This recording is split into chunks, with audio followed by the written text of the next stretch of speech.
मैं usually cycling के लिए निकली थी। इसके बारे में एक वीडियो भी पोस्ट की गई है जिसमें पूरा इंसिडेंट डिस्क्राइब करा है। 8:40 से 9 बजे के बीच की बात है, कुछ 2-3 मिनट की घटना होगी ये ज़्यादा से ज़्यादा। सेंट्रल द्वारका की बात है, सेक्टर 11 द्वारका।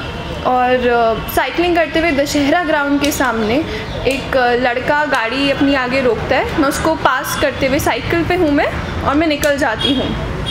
जैसे ही मैं निकल रही होती हूँ मुझे लगता है कि वो गाड़ी मुझे चेस कर रही है, वो साथ साथ चलनी शुरू हो जाती है। वो चल ही रही होती है, मैं उसको बिना देखे इशारा करती हूँ कि तू निकल यहाँ से। और फिर लगता है कि नहीं, वो फिर भी हॉर्न मार रहा है, रुक रहा है, बुला रहा है, मैम सुनो सुनो सुनो। साइकिल चल ही रही होती है और मैं उसको उसकी तरफ देखती हूँ कि क्या हुआ। तो वो पूछता है कि द्वारका सेक्टर 14 किस तरफ है। और इतनी देर में मैं देखती हूँ कि उसकी पैंट नीचे है और वो अपने प्राइवेट पार्ट्स रब कर रहा है। यही देखते ही मैं उस पर चिल्लाती हूँ, तू निकल यहाँ से, दिखियो मत मुझे। और उसको क्या होता है, वो साथ साथ फिर भी चलना शुरू कर देता है, साथ साथ अश्लील बातें बोल रहा है, कमेंट्स पास कर रहा है। और उस टाइम पे दिमाग में बस यही आता है कि अच्छा यही रहेगा कि मैं साइकिल और तेज़ चलाऊं, जितनी जल्दी लोगों तक पहुंच सकती हूं उतनी जल्दी लोगों तक पहुंचूं, क्योंकि आगे डीडी स्पोर्ट्स कॉम्प्लेक्स का बैक गेट दिख रहा था। साइकिल तेज़ चलाई, वो साथ साथ बोल रहा है। दिमाग में आया कि मैं रुकूं, उसकी वीडियो बनाऊं, वीडियो बनाती तो शायद साइकिल छूट जाती हाथ से।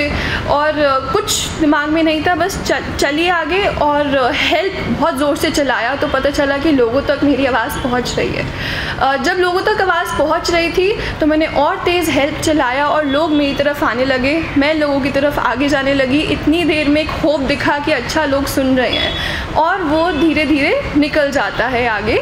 और मुझे लगता है तो आगे निकल, मैं देखती हूँ तेरे को, तेरा नंबर तो पता चल ही जाएगा, फिर पुलिस वाले तेरे को पकड़ेंगे। पर जैसे ही वो आगे निकलता है, जो लोग हैं वो भी देखते हैं कि उसकी गाड़ी के पीछे कोई नंबर ही नहीं है, कोई नंबर प्लेट नहीं है और उसका शीशा टूटा हुआ है। तो लगता है कि अब तो उसको पकड़ा भी नहीं जा सकता। मैं वहीं पे थोड़ा बैठती हूँ, लोग बहुत हेल्पफुल होते हैं, वो इकट्ठे होते हैं, वो कोशिश करते हैं कि कुछ कर पाते, बट कोई कुछ कर नहीं पाया वहाँ पे। घर पहुँची, थोड़ी सहमी हुई थी, पानी पिया और अपने जब माता पिता के साथ ये इंसिडेंट शेयर करा, कुछ 9:40, 9:30 के अराउंड कॉल करा 1091 पे, इंसिडेंट डिस्कस करा।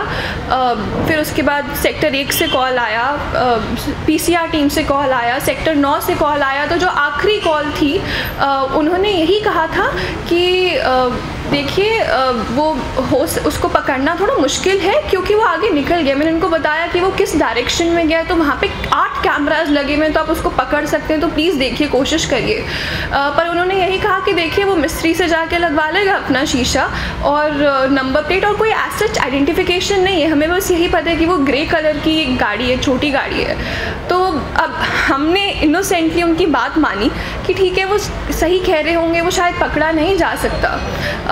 उसके बाद लगा कि ये जो हुआ वो बहुत गलत था, और ये मेरे साथ भी दूसरी बारी हुआ है और मेरे कई दोस्त हैं जिनके साथ ये होता आया है, इसलिए इसको यहाँ दबाया नहीं जा सकता था, इस पूरे किस्से को। अपने मन के क्लोजर के लिए मैंने एक वीडियो डाली 18 तारीख को, और जिस दिन 18 तारीख की रात को ये वीडियो अपलोड हुई उसके थोड़ी देर में मुझे मैसेज आता है और लड़कियों से, वही ग्रे कलर की बलिनो, उनके साथ भी यही सेम घटना हुई थी, सेम सेक्टर में, सेक्टर 11 और सेक्टर 19 में। और इससे हमें लगा कि नहीं, यहाँ पे चुप नहीं रहना चाहिए, वीडियो ही सिर्फ क्लोजर नहीं है, या आगे पुलिस तक बात पहुँचनी चाहिए। उसके बाद हम जाते हैं, उसके फिर 19 तारीख को, ये 18 को वीडियो डाली, 19 तारीख को हम सेक्टर 10 के रेड लाइट पे ट्रैफिक पुलिस से मिले। पुलिस एक छोटी चौकी थी, वहाँ पे गए तो पता चलता है कि उसी दिन जिस दिन मेरे साथ हुआ था एक माइनर केस भी था, एक बच्ची के साथ भी सेम इंसिडेंट हुआ था 6:45 पे। जब हम पुलिस स्टेशन पहुँचे उसके अगले दिन पता चलता है एक और केस था, मतलब उसी दिन 3 केसेस थे, एक 6:45, एक 7 o'clock और एक 8:30 के करीब मेरे साथ हुआ। तो 7 o'clock भी कोई पीसीआर टीम नहीं थी उसी जगह पे, तो वो एक थोड़ा क्वेश्चन हम करते हैं इस चीज़ को। 20 तारीख को हमने सोचा, हम RWA के पास गए, कुछ नहीं हुआ। RWA ने कोई एक्शन नहीं लिया कलेक्टिवली। 21 तारीख को हमारी मीटिंग हुई। हम लोग तब तक वीडियो जो थी वो वायरल हुई जा रही थी। हम शबनम मैम के कांटेक्ट में आए, मीटिंग हुई तो उन्होंने कहा कि DCP सर के पास जाते हैं, अपॉइंटमेंट लेते हैं। उसके नेक्स्ट डे 22 तारीख को DCP सर से हम मिले और उन्होंने और सीरियसली लिया। उनको भी नहीं पता था कि ये केस ऑलरेडी दो FIRs हो चुकी हैं। उस दिन हमारी भी FIR रजिस्टर हो गई 22 तारीख को। 23 तारीख को मैंने अपनी स्टेटमेंट दी कोर्ट में। 24 तारीख को न्यूज़ आती है कि वो लड़का अरेस्ट हो गया। 25 तारीख को पता चलता है कि वो एक सब इंस्पेक्टर था। तो ये सारे फैक्ट्स हैं, ये सारी सीक्वेंस रही पूरे केस की। देखिए, हम मानते हैं कि इस केस में जैसे बहुत सिविक सोसाइटी के दबाव के चलते भी एक अरेस्ट हुआ है यहाँ पर सब, और हम सभी के लिए ये एक बहुत ही भयावह बात थी कि इस तरह का मॉलेस्टेशन करने की हिम्मत जो है एक पुलिस वाला रख रहा है। और जब शिरीन ने वीडियो पोस्ट किया और लड़कियों के भी कमेंट्स आए तो पता चला कि उसने इनसे पहले जिस लड़की के साथ ये हादसा किया था उनको उन्होंने सीधे सीधे मुंह पर बोला था कि तू पुलिस को कंप्लेंट कर, चाहे जिसको भी कंप्लेंट कर, पुलिस तो मेरी जेब में रहती है।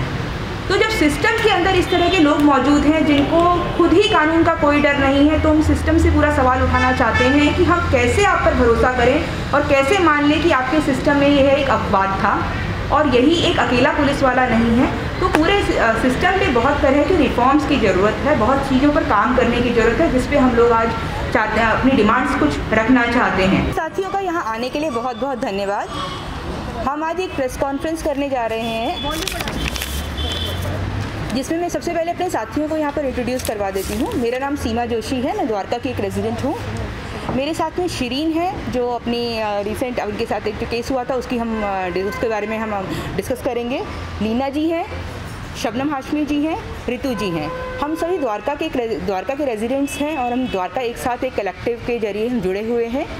और हम आज जो बीते कुछ हफ्तों में द्वारका में काफ़ी सारे केसेस रिपोर्ट हुए हैं उसके बारे में हम चर्चा करना चाहेंगे। और ओवरऑल जो वुमेन सेफ्टी का इशू है जिसको बहुत बार दरकिनार कर दिया जाता है, हमारे सिस्टमिक फेलियर्स जो हैं और हमारी कुछ डिमांड्स हैं पूरे सिस्टम से, हम उन सभी मुद्दों पर आज हम बात रखेंगे। तो सबसे पहले मैं चाहूँगी कि हमारे बीच में शिरीन जी मौजूद हैं। सबसे पहले वो अपने उस केस के बारे में बताएं जिससे कि हम सभी सारे फैक्ट्स को अच्छे से जान सकें और उसके बाद हम अलग अलग विषयों पर इससे जुड़े हुए और मुद्दों पर हम अपनी बात रखेंगे।